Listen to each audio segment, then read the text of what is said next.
To replace the grass bag on your Troy-Bilt lawn mower, first lift up the mower's rear door and remove the bag and frame.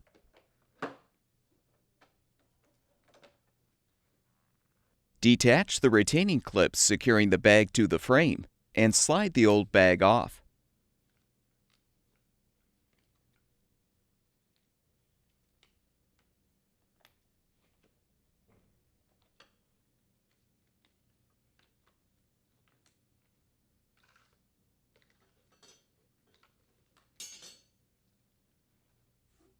To install the new grass bag, slide it over the frame, making sure to keep the frame handle accessible.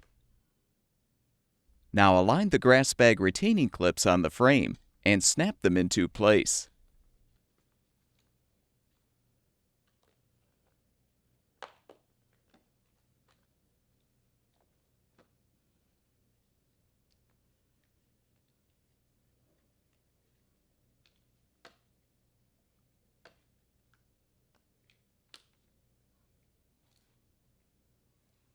Lift up the mower's rear door, position the new grass bag and frame, and your lawn mower should be ready for use.